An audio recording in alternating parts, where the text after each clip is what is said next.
নিপা চা বানাইতেছে, আমরা সবাই মিলে চা খাবো রাত্রিবেলা। আমি আবার একটু আগে আসলাম প্রাইভেট পড়িয়ে। এমনি তো আমরা চা খাই না, কিন্তু যে নিপা শ্যামল এদের আবার চা খাওয়া এদের অভ্যস্ত, একটু পরপরই চা খায়। হ্যাঁ, দুপুরে দাদু সিঞ্জুরি যাইতে পারে না এখন চা খাইতে, তো ওই আক্ষেপটা মেটানোর জন্যই আমরা চা আরো বিশেষ করে ঘরে বানাই বাড়িতে। বিকালে চা খাওয়াইছে, সকালে খাওয়াইছে, আবার রাত্রিবেলা।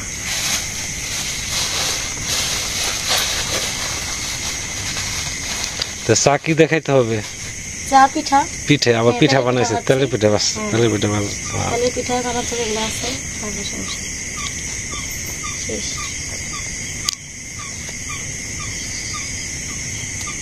হয়ে গেছে না?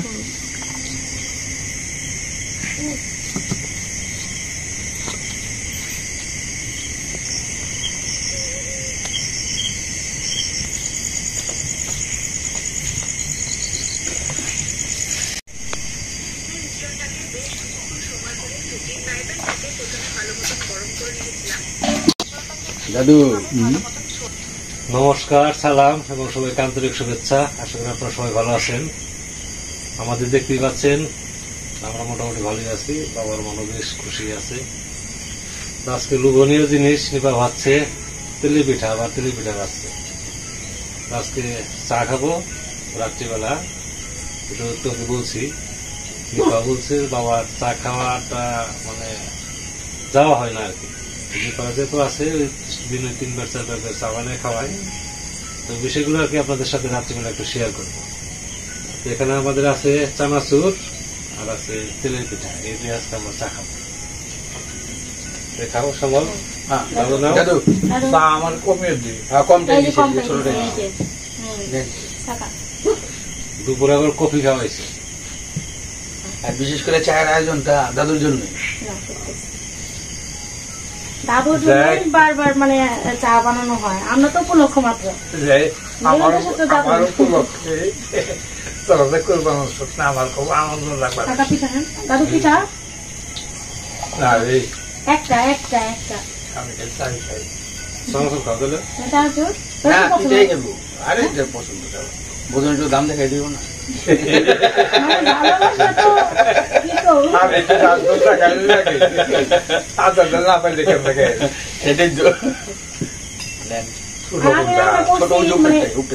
কালকের মতনই লাগবো হয়তো বা খাইতে, এখন আরো ভালো লাগবে। এখন আজকে আরো ওইটা জিনিস হচ্ছে। হ্যাঁ, আজকে আরো ভালো লাগবে। বাবু নাও, সত্যি নাও বাবা, ভালো জিনিসটা মানে ফ্রিজে রাখা হয়েছে, রেফ্রিজারেট করা হয়েছে, এই জন্য আজকে পিঠাটা খাইতে আরো ভালো লাগবে। আমরা যে তামগুল বাসায় যে পিঠা বানাই দাদু এত সফট, আমি তো ওই যে চালের গুঁড়োতে পিঠা বানাই না, আমি আটা আর সুজি দিয়ে বানাই বাসায়, নরম সফট হয়। এখানে তো মানে যে এখন একটা পিঠা খাবো না, তখন 3টা পিঠা খাবো, মানে এত স্বাদ লাগে। ভালো পিঠা খাও শোনা, চাটা খাই দাদু। তো যে আগে তো সিঞ্জুরি গেলে পরে তো সব বন্ধু বান্ধবরা আসতো, তা আমি তো বিকালে জানাইলাম যে কালকে বন্ধু বান্ধবকে ফোন করে আনাও যে তোমরা আসো, আমি তো যেতে পারি না। আমার দাদু যখন আসছে না, আমার সব বন্ধু।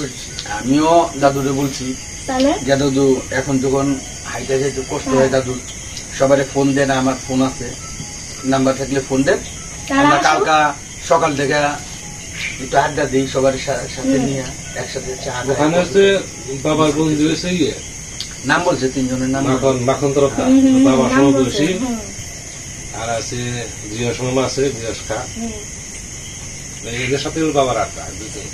ওই তো বলছি যে কয়েকজনই আছে আসুক, যেহেতু আপনি যেতে পারেন না তাহলে তারা আসুক, এখানে চায়ের আড্ডা টাড্ডা করা হইব না, আগের মতন হ্যাঁ সারাদিন টাইম পাস করুন।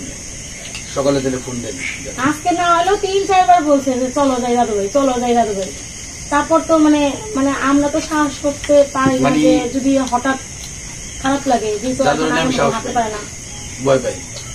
কিন্তু দাদুর মনে সাহস বাইরে গেছে, ভয় পাই। কিন্তু এই যে রাস্তাটা ভালো না, দাদু কিন্তু সাহস করছে, দাদু তো সাহস করে, কিন্তু আমি এটাও বলছি যে আসার সময় ওই রাস্তার মাথাটা আছে না, মাথার কাছে রিক্সা নিয়ে চলে আসবে।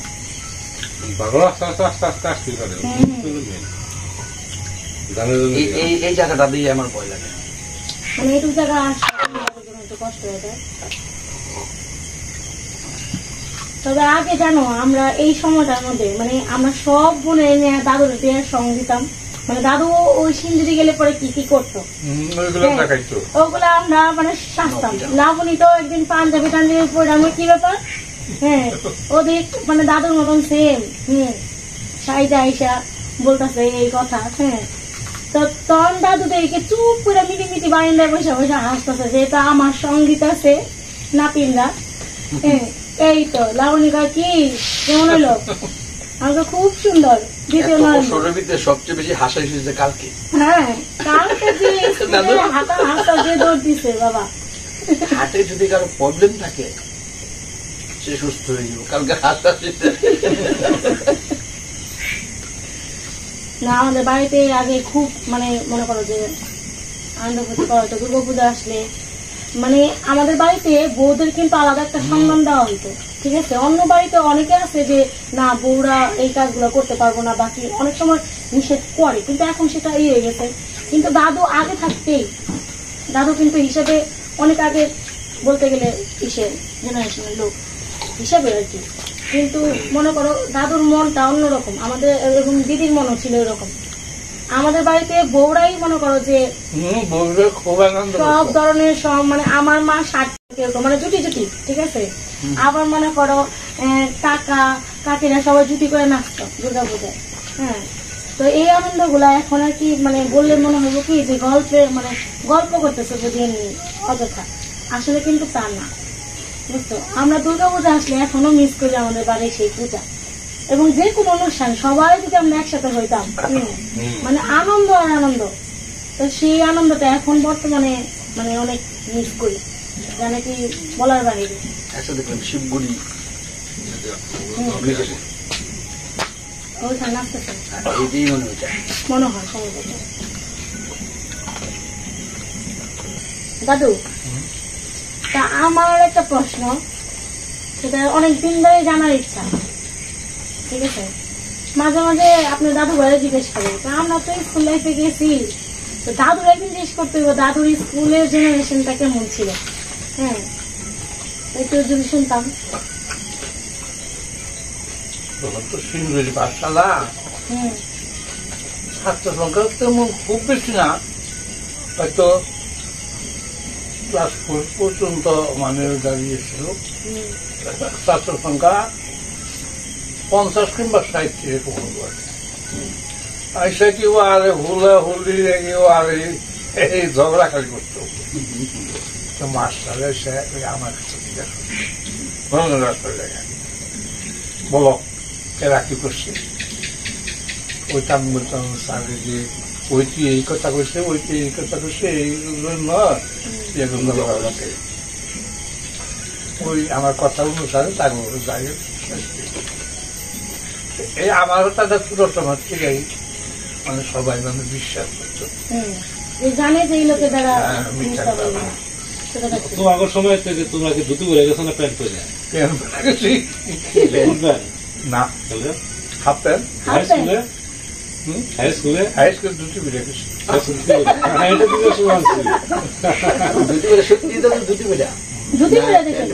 না সবাই সব ছাত্ররা সব ছাত্ররা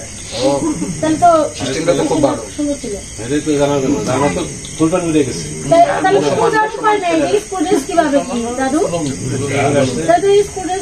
মানে কোনো উপায় ছিল না, আগে তো স্কুলে ছিল না, ছিল না না পাঠশালা গাছতলায় ছিল নাকি না বিল্ডিং ঘরে ছিল টিনের ছিল।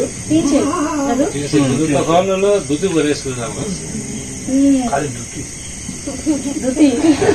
সিস্টেমটা কিন্তু খুব সুন্দর। এখন দেখো বাচ্চারা স্কুল ড্রেস পরে দেয়, মানে টাই পরো জুতা পরো এই পরো, আগে কিন্তু সেগুলো ছিল। হ্যাঁ আগে ধুতি পরে দেয়। নতুন একটা কথা শুনতে পারলাম দাদার কাছ থেকে যে আগে ধুতি পরে যেত। এটা আমি শুনছি আগে, আমার দাদু গল্প করছে। এটা আমি আগে শুনছি, এটা মানে আগে যে মানে তখন তো প্যান্টের অবধি ছিল না, আমরা তো শুনেই নেই, আমি তো ছোট হই, আমি তো বাবা আমার শুনি। সময় প্যান্ট করছে না জিজ্ঞেস করে দেখো। সব সময় দুটি। দাদু করছো? আপনার করছে পুরোনোকালে। Full pant? যখন আমার দিদারা আনতে গেলেন তখন কি ধুতি পরেই? সব করে দুটি তখন আচ্ছা দাদু, এটা বিয়ের গল্প শুনি, দিদির সাথে আপনার সাথে কিভাবে কি হলো? হ্যাঁ ওইটা খাওয়া কেন? আমরা তো শুনি দিদির সাথে কিভাবে আলাপ আলোচনা হলো, দেখা হইলো। প্রচার করা যাবে না। কি মানুষ সিস্টেমই আসালা হ্যাঁ, সিস্টেমই আসালা দেখা হয়েছে কি একদম বিয়ের আসলে সাজনা বেলায়? হ্যাঁ, কয়েছি তুই বলার মতন না নাকি? চিনি কমছে রে মিষ্টি দেখাইছেন এই কারণে চিনি কম চিনি লাগতো। ঠিক আছে, চিনি মিষ্টি ঠিক আছে। পিঠার কারণে এরকম লাগছে। একটু চিনি দিয়ে দিব, আচ্ছা চিনি দেবো? চিনি দিয়ে দিব, একটু চিনি দেবো। চিনি লাগে। চায়ের স্বাদ এখানে সবার থেকে ভালো বোঝে যাবে। হুম। আমরা চা একরকম দিয়েছে, মানে চা দরকার একটু কম স্বাদ হলেও চলে আসে। আমার আবার স্বাদ লাগবে সেটাই এই স্বাদটা এক সময় দেখবেন আমগো চিনি চিনির স্বাদ ছাড়াই চা দিছে। সেরকম হয়েছে দাও দাদা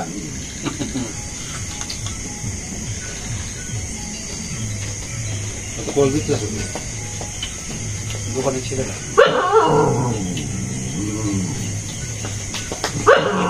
একটা গেছে দোকানের কিছু মাল আনতে। দাদু চান আসল খাও হ্যাঁ আরে দাদু খাওয়াতে আমার না আছে। একটু নিয়ে কাকুর খাওয়া তো অন্য আছে।